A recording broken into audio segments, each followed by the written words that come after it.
오늘의 말씀은 부활 때에 대한 말씀입니다. 우리 예수 믿는 우리들은 이 땅에 오신 성탄하신 임마누엘 주님과 함께 동행하다가 성실히 주님이 보내신 곳에서 하라신 일을 믿음으로 감당하다 우리 주님 다시 오실 때 우리는 다 같이 하나님 나라로 들려올라 가게 될 것입니다. 부활을 받게 되는 것이죠. 그렇다면 우리가 천국에서 다시 오실 주님과 함께 천국에 올라가서 살아가는 우리의 몸, 부활체는 어떻게 될 것인가에 관하여는 우리 믿음의 사람들에 대한 관심사이기도 합니다. 본문에서도 사두개인들이 와서 이 부분에 대해서 질문을 했습니다. 27절에서 33절의 말씀에 보면 이 사두개인과 바리새인들이 있는데, 사두개인과 바리새인들은 또 서기관도 그렇고 제사장들도 그렇고 유대인들 전부가 그렇지만 율법을 신봉하고 있는 사람들 아니겠습니까? 구약 성경에 특별히 모세오경에 대한 말씀, 그 율법을 그들은 믿고 율법대로 살려고 노력했고 율법에서 그들의 신앙을 찾았습니다. 율법에서 그들의 인생의 답을 찾았다는 것이죠.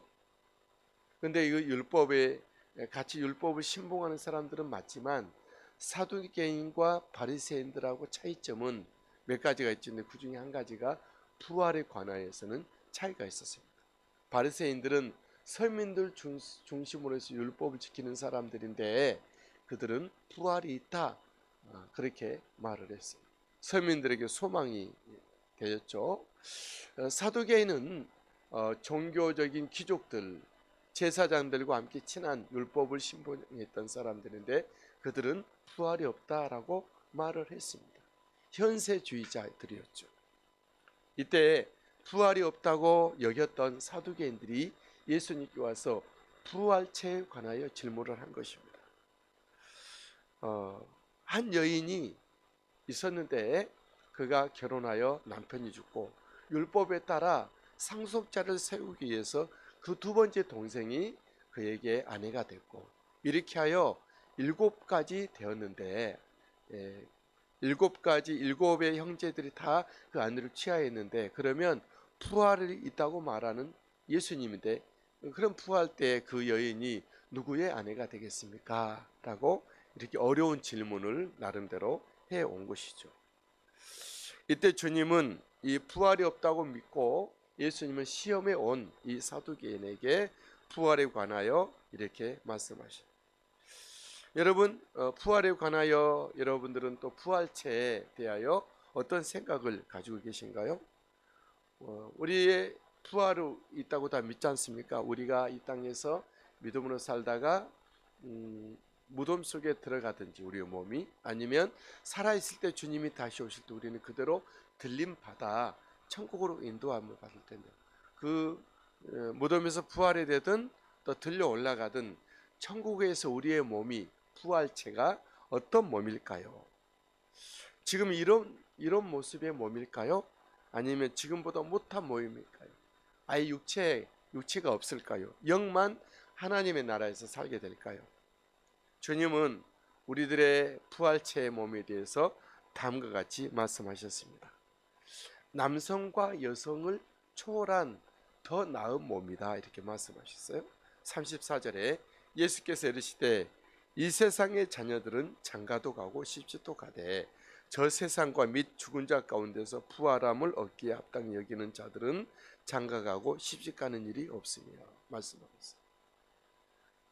우리가 주님 나라 갔을 때 시집가고 장가갈 필요 없이 뚜렷한 남성, 뚜렷한 여성, 여성은 남성이 반드시 필요하지 않습니까?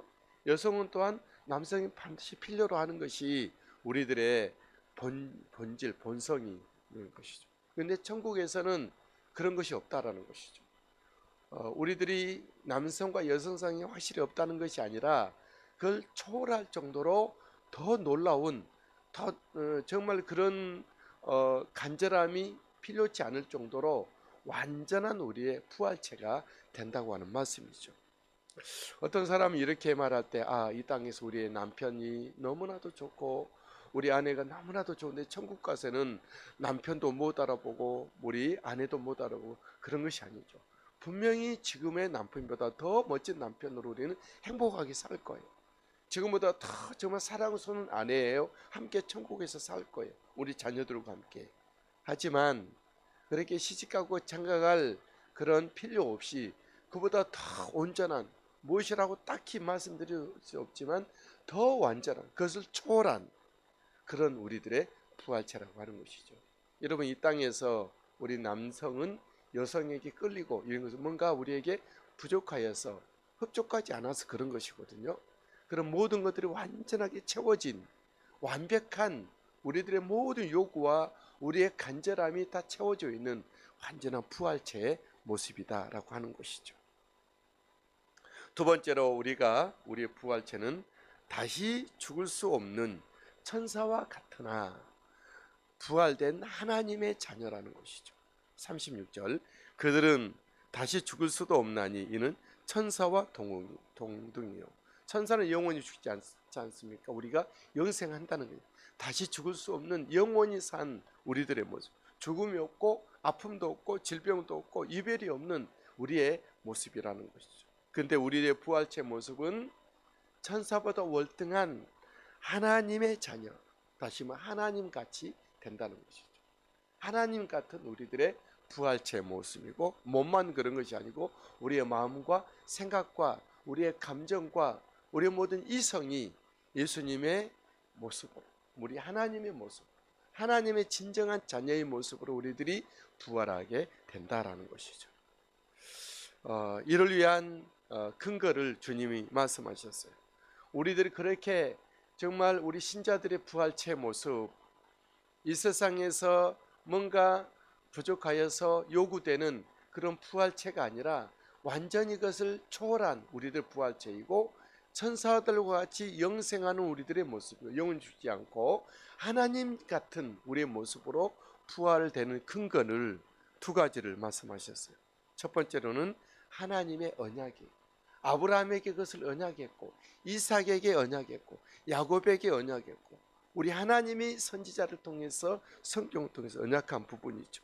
37절, 죽은 자가 살아난다는 것은 모세가 가시나무 떨기에 관한 글에서 주를 아브라함의 하나님이요 이삭의 하나님이요 야곱의 하나님이시라 칭하였나니. 우리 그 아브라함과 그의 모든 족장들에게 또 모세에게 그 가시떨기에서 영원히 타지 않는 그 가시떨기에서 불타는 횃불에서 주님이 말씀하셨죠. 아브라함의 하나님이요 이삭의 하나님이요 야곱의 하나님이라. 죽은 아브라함 너희 조상 야곱 이삭 야곱에 대한 그들의 하나님, 그들은 죽었지만 여전히 하나님 속에 있다고 하는 하나님의 언약을 여기서 말씀하고 있는 거죠. 아브라함도 살아있고 야곱도 살아있고 이삭도 살아있는 하나님이 너의 하나님이다 라는 것을 말씀하실 때 우리들이 영원히 하나님 안에서 살아있다는 것을 말씀하고 있는 것이죠. 우리의 부활의 두 번째 증거는 살아계신 하나님 자신, 하나님이 살아계신 하나님, 산자의 하나님에 대한 말씀이에요. 38절, 하나님은 죽은 자의 하나님이 아니요 살아있는 자의 하나님이시라. 하나님에게는 모든 사람이 살아있느니라. 아브라함과 이삭과 야곱도 마찬가지로 살아있는 것처럼 너희들도 하나님의 나라에서는 영원히 죽지 않고 살아있을 것이다 라고 말씀하고 있어요. 그 살아있을 때는 하나님처럼 산자의 하나님, 살아계신 하나님 속에 우리들의 모습을 우리가 볼 수 있다라는 것이죠. 그래서 저와 여러분들이 이 땅에서 다가 아니요, 이 땅에서 우리의 몸은 나이 들어서 일부는 다 무덤 속에 장사될 거예요. 일부는 주님 오실 때 우리는 들림받아 하나님 나라 갈 거예요. 무덤을 통해서 가든 직접 올라가든 우리는 하나님의 나라에서 다시 만나게 될 것입니다. 부활체로서. 그때 우리의 모습은 영원히 죽지 않는 모습으로, 그리고 이 세상의 요구, 세상에 우리가 필요로 한 간절한 그런 모습이 아니라 완전히 충족되어져 있는 더 이상 뭔가가 필요치 않은 완성된 우리의 몸이 될 것이다 라고 하는 것이죠. 여성성의 모습도 있고 남성상의 모습도 있지만, 여성이 남자에게 끌리고 여성이 남자에게 끌리는 것은 뭔가 부족해서 그렇다고 말씀드렸죠. 뭔가가 채워져야 되는 것이죠. 의지를 해야 되고 보필해야 되고 뭔가 인정을 받아야 되고 사랑을 받아야 되고 좀 뭔가 좀 보좌가 되어야 되는, 보조가 있어야 되는 그런 우리의 모습. 그런 천국에서는 완성체이기 때문에 그런 것이 필요 없는 모습입니다. 마치 천사처럼 영원히 살고 하나님처럼 우리들이 하나님의 자녀로서 살아가게 된다라고 하는 것이죠. 산자의 하나님은 우리를 그렇게 만들어 가실 것입니다. 주님의 이 말씀 앞에 일부 서기관들은 주님의 말씀에 동의를 하고 더 이상 반박할 수가 없었습니다. 39절 40절 서기관 중 어떤 이들이 말하되 선생님 잘 말씀하셨나이다. 잘 말씀. 일부는 동의를 했죠. 하나님의 말씀에 보니까 특히 아브라함에 대한 비유 말씀을 볼 때 살아계신 산자의 하나님, 천국에서는 그것이 맞다라고 일부는 율법을 지켰던 사람들이 동의를 했어요. 그리고 그들은 아무것도 감히 더 물을 수가 없을 정도가 됐죠. 여러분, 저 여러분들 이 땅에서 우리가 뭔가 늘 부족한 모습으로 항상 우리는 누군가의 도움이 함께 해야 될 만한 하나님의 도움도 필요하고 옆에 우리 가족의 도움과 합한 것이 필요해야 한 우리들이에요. 서로 플러스가 되고 서로 도움이 되고 서로 협력이 되어 협업을 하여 뭔가 이루어 가야 될 저와 여러분들이에요. 이 땅에 그 일을 잘 주님의 은혜로 감당할 수 있게 되길 바랍니다. 하지만 천국 갔을 때는 모든 것이 완전합니다. 우리 한 사람 한 사람이 온전합니다. 하나님의 자녀로서 우리 하나님처럼 되고 천사처럼 영원히 죽지 않고 더 이상 뭔가 필요한 부족함을 느끼지 않는 우리들의 모습이다라는 거죠. 그런 은혜를 소망하면서 오늘과 한 주간 믿음으로 주님이 보내신 자리에서 우리가 하라신 일에 주어진 곳에서 믿음으로 성실을 잘 감당할 수 있게 되기를 예수님의 이름으로 축복합니다. 오늘 또 이한 아침 허락하시고 주님 앞에 먼저 나와 예배하며 섬기며 주님을 섬기게 하시니 감사함을 드립니다.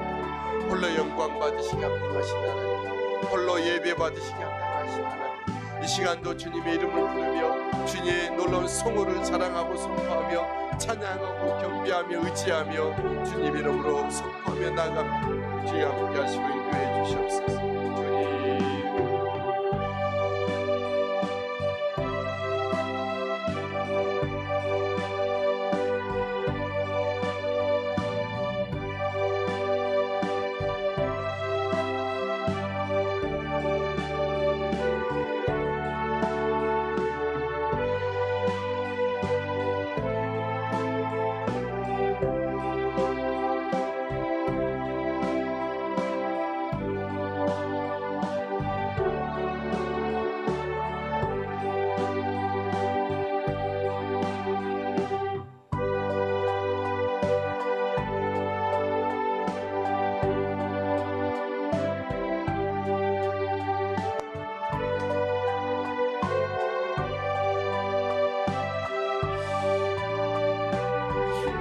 사랑이 많으시고 우리가 풍성하신 참 좋으신 하나님 아버지 감사합니다.